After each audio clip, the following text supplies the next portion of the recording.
할렐루야. 이제 우리 하나님 말씀을 같이 보도록 하겠습니다. 하나님의 말씀은 마가복음 2장 18절부터 22절까지 말씀입니다. 마가복음 2장 18절부터 22절까지 말씀입니다.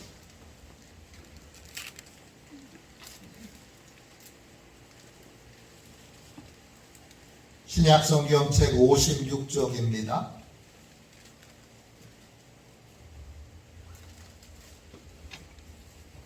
18절부터 22절까지 우리 같은 목소리로 함께 귀한 주님의 말씀을 읽겠습니다. 18절부터 22절까지 말씀입니다.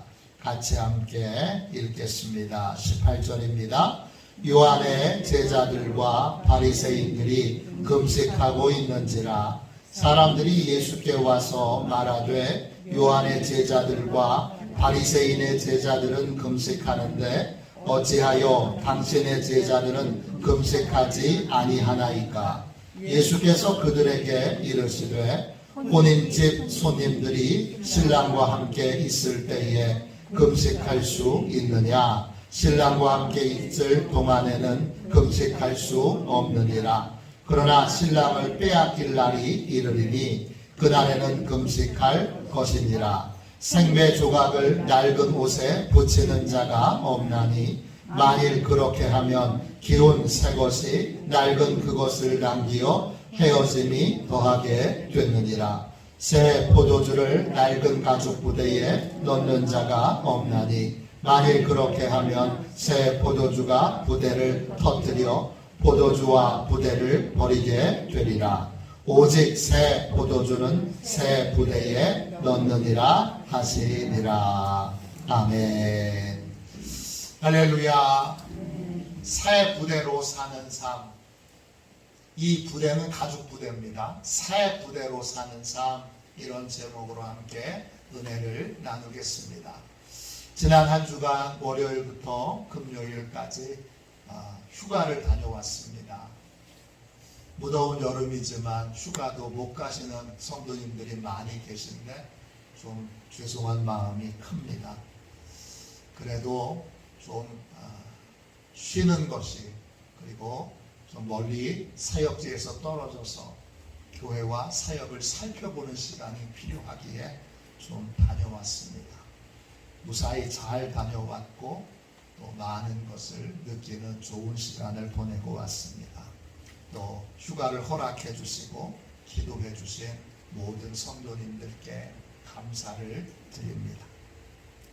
오늘 새 부대로 사는 삶, 이런 제목으로 같이 은혜를 나눌 텐데,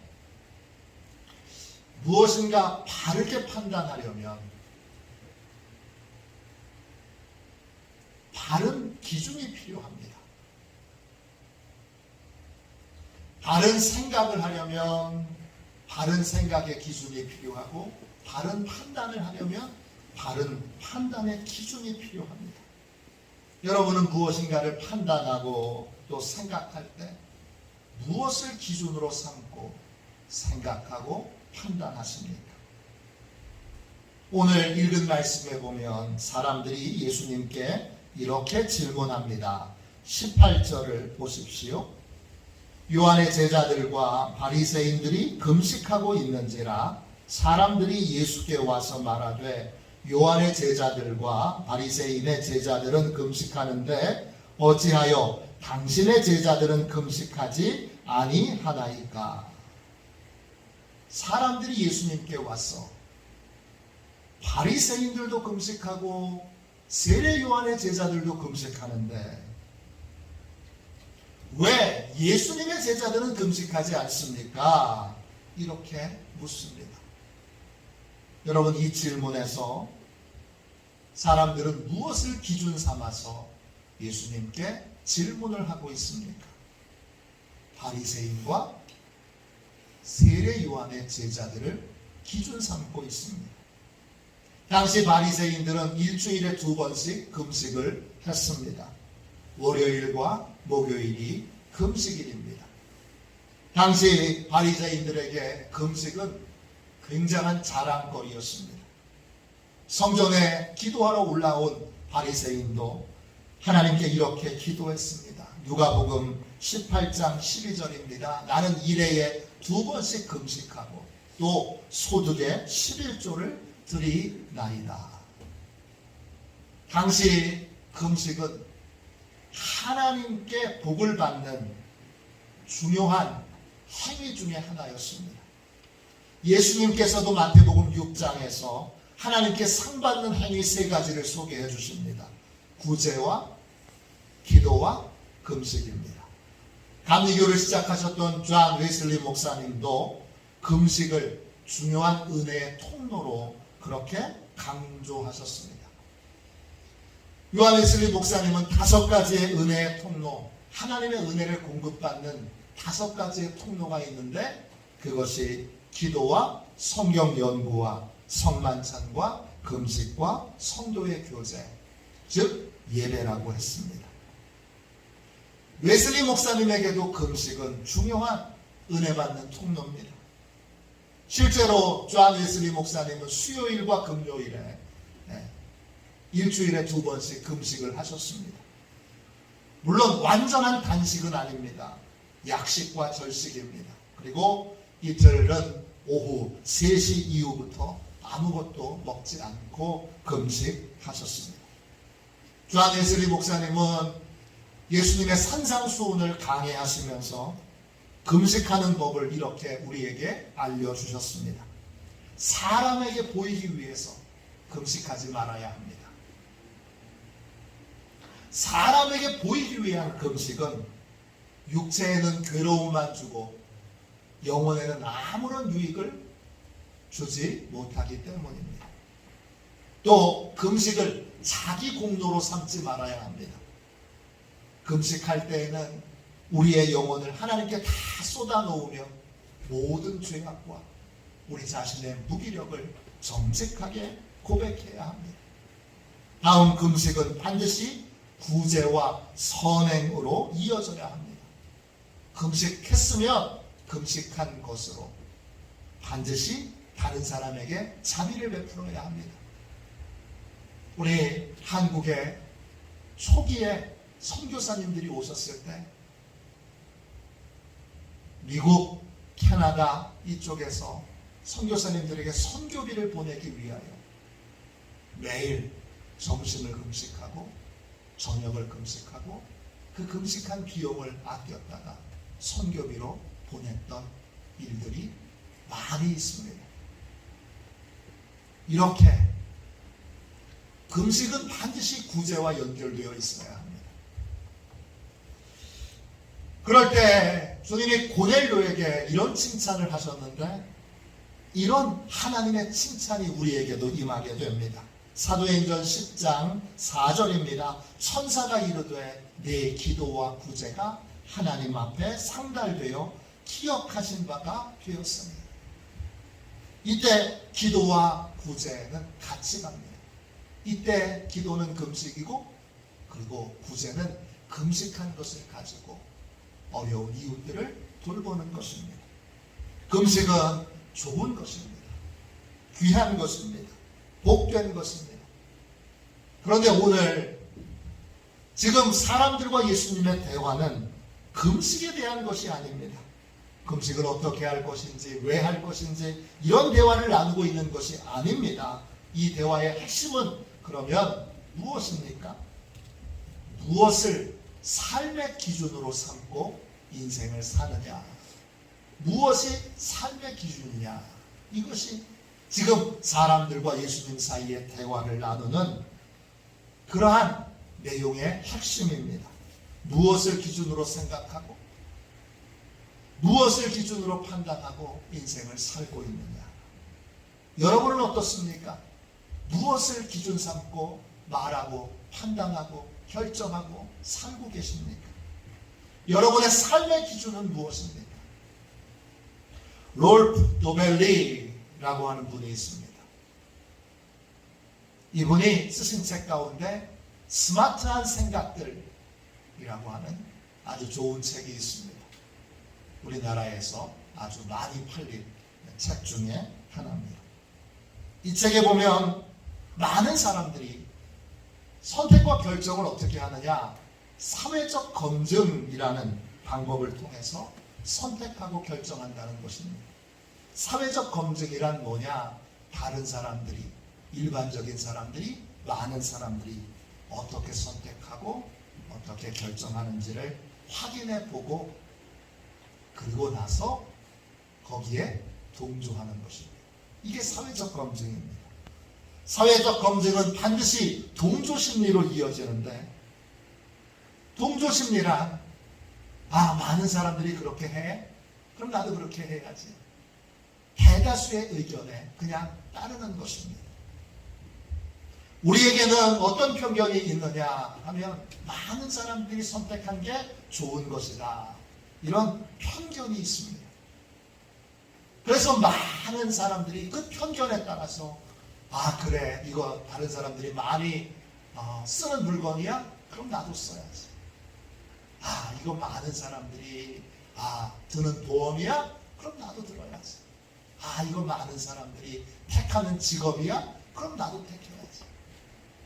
이렇게 한다는 것입니다. 대한민국은 동조심리가 특별히 아주 강한 그런 나라입니다. 많은 사람이 선택했다 그러면 우리는 무조건 좋은 거라고 생각합니다. 그래서 광고할 때 보시면 우리나라에서만 유독 이 제품이 왜 좋은지를 설명하는 게 아니라, 여러분 이게 제일 많이 팔린 거예요. 여러분 제일 많이 팔린 게 제일 좋은 거지요.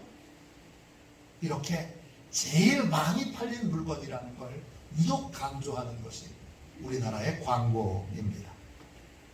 우리나라에서 가장 많이 팔린 물건은 가장 좋은 물건이라는 그러한 뜻으로 통용되고 있기 때문입니다.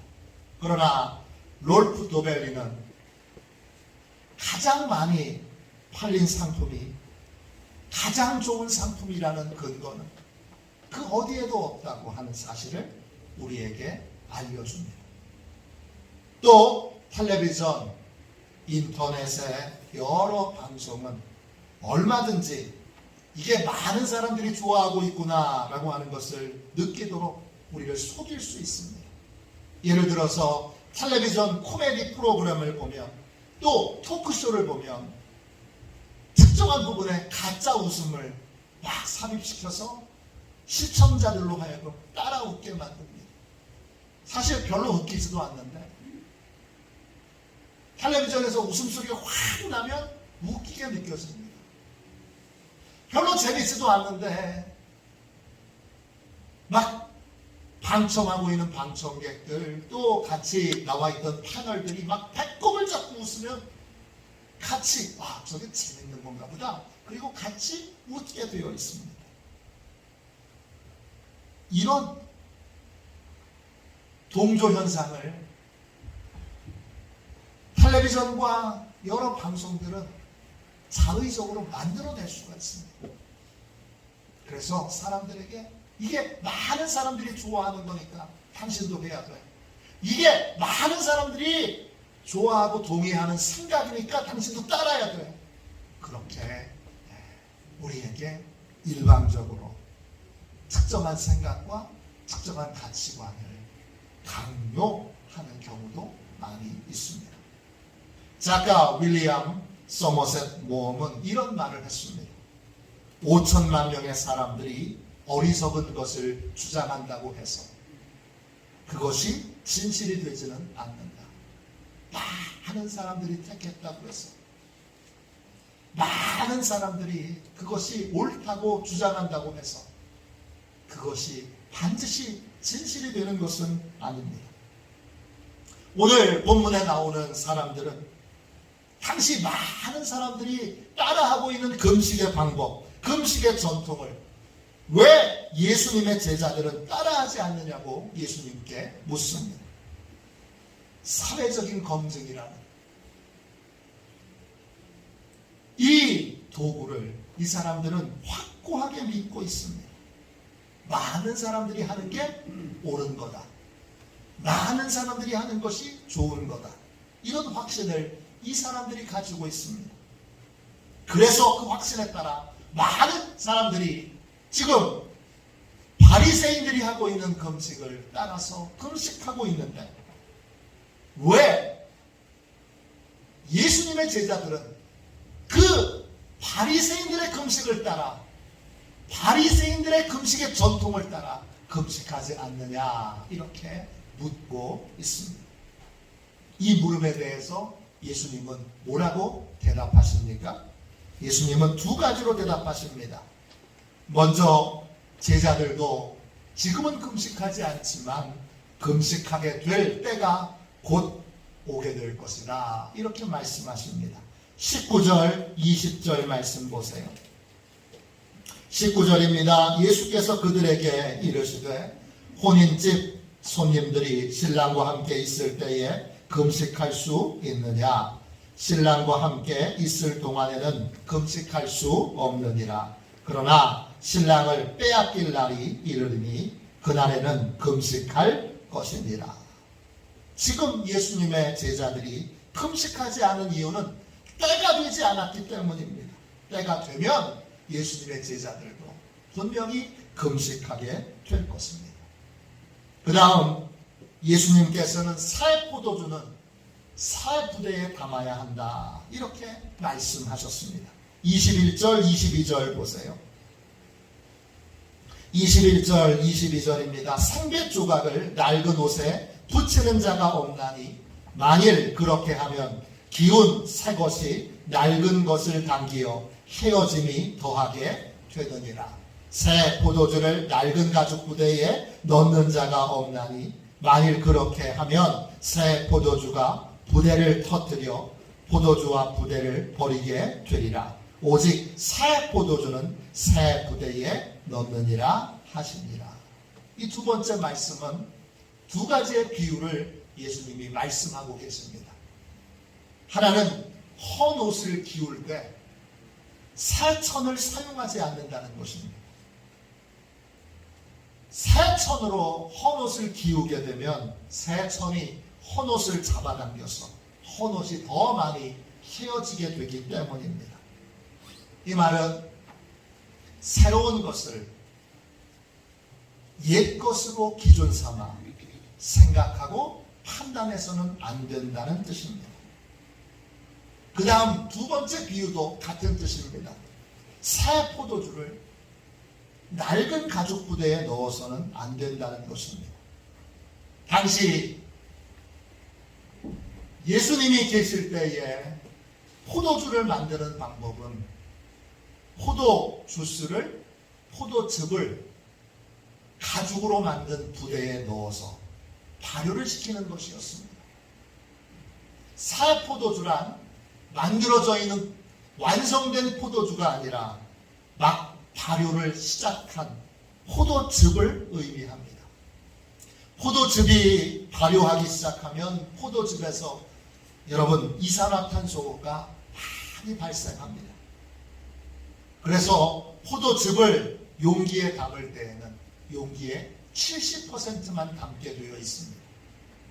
만일에 포도즙을 가득 담으면 어떻게 될까요? 가스가 부글부글 끓어올라서 그래서 용기가 퍽 하고 터지게 되기 때문입니다.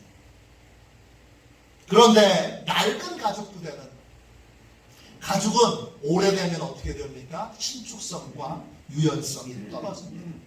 딱딱해집니다. 그러니까 낡은 가죽 부대에 이 포도즙을 넣으면 부글부글 끓어올라 많은 가스가 배출되어 이 포도즙을 이 가죽 부대가 견뎌낼 수가 없습니다. 결국 귀한 포도즙을 다 쏟아버리는 결과를 낳게 됩니다. 이 두 가지의 비유에서 예수님은 무엇을 말씀하고 계십니까? 예수님이 말씀하신 새천, 새로운 번겁은 무엇입니까? 또 예수님이 말씀하신 새 포도주는 무엇입니까? 둘은 공이다, 예수님을 뜻합니다. 그러면 낡은 천은 무엇입니까? 또 낡은 가죽 부대는 무엇입니까?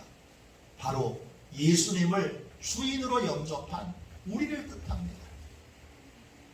고린도후서 4장 7절입니다. 우리가 이 보배를 질그릇에 가졌으니 이는 심히 큰 능력은 하나님께 있고 우리에게 있지 아니함을 알게 하려 함이라. 우리가 예수님을 주님으로 영접하는 순간 예수님은 우리 안에 계십니다. 낡은 가죽 부대에 포도주가 담긴 것입니다. 새로운 포도주가 담긴 것입니다. 그런데 이 포도주는 우리 안에서 가만히 계시질 않습니다. 포도즙이 발효가 되는 것처럼 우리 안에 계신 예수님은 생명력으로 계속 움직이고 계십니다. 그런데 만일 우리가 낡은 생각과 판단을 고집하고 구습을 따르는 삶을 고집하게 되면 결국 예수님을 어떻게 합니까? 쏟아낼 수밖에 없습니다. 큰 물고기가 요나를 삼키고 나서 그 요나를 토해냈듯이 우리는 예수님을 쏟아낼 수밖에 없습니다. 22절 말씀을 다시 보십시오. 마가복음 2장 22절입니다.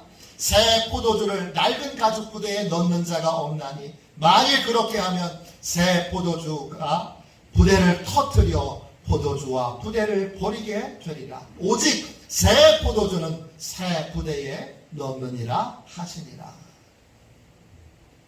우리가 예수님을 나의 주인, 나의 하나님으로 영접한 다음에도 여전히 변함없이 낡은 생각과 구습을 쫓는 삶을 고집하게 된다면 여러분 어떻게 될까요? 새 포도주를 담은 낡은 가죽 부대처럼 터져버리게 됩니다. 터진다 이 말은 헬라 말로 레그노미입니다. 뜻은 찢어진다, 깨진다, 튀어나온다 이런 뜻입니다. 예수님을 영접한 후에도 낡은 생각과 구습을 쫓는 삶을 고집하며 우리 예수님이 우리 안에 계속 머물러 계실 수 없고 우리는 예수님과 동행하는 삶을 살 수 없게 됩니다. 그러면 어떻게 되지요? 그러면 22절 말씀 다시 보세요.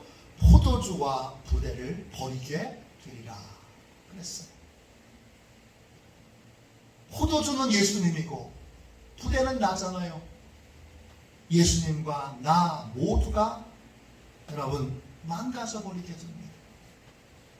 버리게 된다는 말은 헬라 말로 아폴루미입니다. 뜻은 완전한 멸망, 영원한 멸망을 뜻합니다. 내 안에 예수님의 뜻대로 내가 달라지고 내가 변화되고 내가 새롭게 되지 않으면 내가 낡은 생각과 구습을 쫓는 삶을 계속 고집하게 된다면 나로 인해서 귀한 복음도 망가지고 나로 인하여 내 인생 자체도 망가지게 되는 결과를 낳는다는 것입니다. 예수님을 영접한 사람은 반드시 새 부대가 되어야 합니다. 나 주님의 기쁨 되기 원하네. 제가 제일 좋아하는 찬양 중에 하나입니다. 제 딸 이름이 이신인데 이신이의 이름이 나 주님의 기쁨 되기 원하네. 여기서 나왔습니다. 믿으신 기쁘리. 믿음이 예수님을 기쁘시게 합니다. 근데 그 나 주님의 기쁨 되기 원하네 그 찬양에서 새 부대가 되게 하사 나옵니다. 예수님은 우리가 날마다 새 부대로 그렇게 변화되기를 원하십니다. 새로운 부대란 어떤 부대지요? 성령의 능력으로 부드러운 마음을 갖게 되는 것입니다. 딱딱하게 돌같이 굳어있는 마음이 부드러워지는 것입니다. 에스겔 11장 19절 20절입니다. 내가 그들에게 한 마음을 주고 내 속에 새 영을 주며 그 몸에서 돌같은 마음을 제거하고 살처럼 부드러운 마음을 주어 내 율례를 따르며 내 규례를 지켜 행하게 하리니 그들은 내 백성이 되고 나는 그들의 하나님이 되리라. 그렇습니다. 성령님이 우리에게 오시면 돌같이 굳어있던 마음이 살처럼 부드럽게 변화됩니다. 새로운 가족들에라 성령의 능력으로 부드러운 마음을 갖는 것입니다. 무엇에 대하여 부드러운 마음을 갖는 것입니까? 하나님의 말씀, 주님의 말씀에 부드러운 마음을 갖는 것입니다. 주님의 말씀에 내 생각과 달라도, 내 경험과 달라도, 내 가치관과 달라도 주님의 말씀 앞에 내 생각, 내 판단을 고집하지 않고 주님의 말씀 앞에 주님이 내가 모르는, 주님이 내가 경험하지 않은 새로운 은혜를 체험하도록 하기 위해 이 말씀 주셨지. 그렇게 생각하고 그리고 그 말씀을 받아들이는 것, 그 말씀을 따르는 것, 그것이 바로 여러분 부드러운 마음을 갖는 것입니다. 성경이 말하는 구원은 새 것이 되는 것입니다. 고린도후서 5장 17절입니다. 누구든지 그런즉 누구든지 그리스도 안에 있으면 새로운 피조물이라 이전 것은 지나갔으니 보라 새 것이 되었도다. 그리스도 안에 있으면 새로운 피조물이 됩니다. 그리스도 안에 있으면 새로운 피조물이 되는데 어떻게 됩니까? 예수님을 영접하면 예수님이 우리를 가만히 두시지 않습니다. 가만히 내버려 두시지 않고 날마다 새롭게 변화시켜 주십니다. 예수님의 뜻대로 변화되지 않고 옛삶을 고집한다면 결국 주님과 동행하는 삶을 살 수 없고 결국 복음도 망가뜨리고 나도 망가지는 인생을 살게 됩니다. 예수님을 믿었는데 더 나빠진 경우도 있지요. 교회에 다니기 시작했는데 더 나빠진 경우도 있습니다. 언제 더 나빠집니까?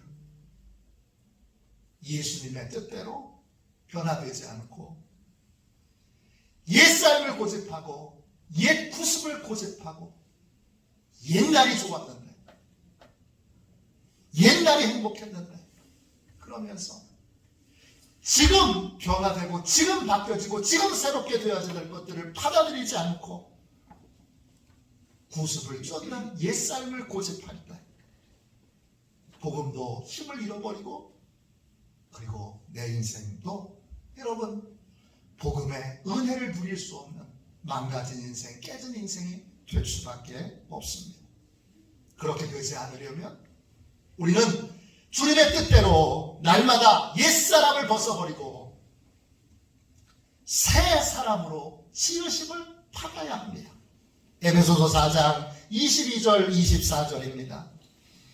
너희는 유혹의 욕심을 따라 썩어져가는 구습을 따르는 옛사람을 벗어버리고 오직 너희의 심령이 새롭게 되어 하나님을 따라 의와 진리의 거룩함으로 지으심을 받은 새 사람을 입으라. 옛사람을 벗어버려야 합니다. 옛사람의 가장 중요한 특징은 썩어져가는 구습을 쫓는 것입니다. 이전부터 해왔던 대로 과거를 반복하는 삶을 사는 것입니다. 그러나 우리 안에 계신 주님은 우리가 새 사람이 되기를 원하시고 가만히 계시지 않습니다. 우리를 끊임없이 새 사람이 되도록 변화시키십니다. 그 변화에 따라 우리는 변화되어야 합니다. 새 사람의 특징은 의와 진리로 다시 태어나는 것입니다. 의는 하나님의 사랑이고 진리는 하나님의 말씀인 성경입니다. 즉 다시 태어난 새 사람은, 새 사람으로 지음받은 사람은, 새 사람을 입은 사람은 날마다 하나님의 사랑을 깊이 깨닫고 그리고 진리이신 하나님의 말씀을 날마다 배움으로 새롭게 변화되는 것입니다. 그래서 보석처럼 아름다운 인생이 되는 것입니다. 보석을 가진 인생이 아니라 자기 자신이 많은 사람들이 나도 저렇게 살았으면 좋겠다. 나도 저런 삶을 살았으면 좋겠다. 그렇게 흠모하는 보석 같은 인생으로 변화되는 것입니다. 보석 같은 인생으로 변화되는 것을 발견하는 기쁨을 누리는 것은 바로 새 사람, 복음의 능력을 체험한 그리스도인의 행복입니다. 예수를 믿는다는 것, 삶의 일부가 달라지는 것이 아닙니다. 다른 건 다 그대로 있고 주일에 예배만 드리러 오는 것, 다른 건 다 그대로 있고 이제 헌금 드리고 기도하고 봉사하는 것이 내 삶에 첨가되는 것, 내 삶의 대부분은 그대로 있고 몇 가지가 첨가되는 것이 예수 믿는 것이 아닙니다. 예수 믿는 것은 삶의 모든 것이 달라지는 것입니다. 그래서 주님은 예수 믿는 것을 개선이라고 부르지 않고 거듭남이라고 부르셨습니다. 일부만 달라진다면 개선이지요. 술이죠. 그러나 예수님이 말씀하신 구원은 거듭남입니다. 다시 태어나는 것입니다. 예수 믿고 하나님의 자녀로 다시 태어나 새 사람이 되는 것입니다. 내 안에 계신 예수님은 끊임없이 새로운 사람이 되도록 우리 안에서 생명력을 가지고 우리를 계속 변화시킵니다. 이때 제일 중요한 건 새로운 기준을 따르는 것입니다. 예수님이 내 삶의 기준이 되는 것입니다. 예수님 안에 있는 사람은 예수님이라면 어떻게 하셨을까? 이걸 늘 물으며 삽니다. 예수님처럼 말하고 예수님처럼 생각하고 예수님처럼 행동합니다. 왜 그렇게 살아야 합니까? 예수님이 내 삶의 기준이 되었기 때문입니다. 새 부대, 예수님 안에 거하는 사람, 새 사람은 새로운 기준을 가지고 삶을 살아갑니다. 세상 사람들이 이렇대. 그 기준을 따라가지 않습니다.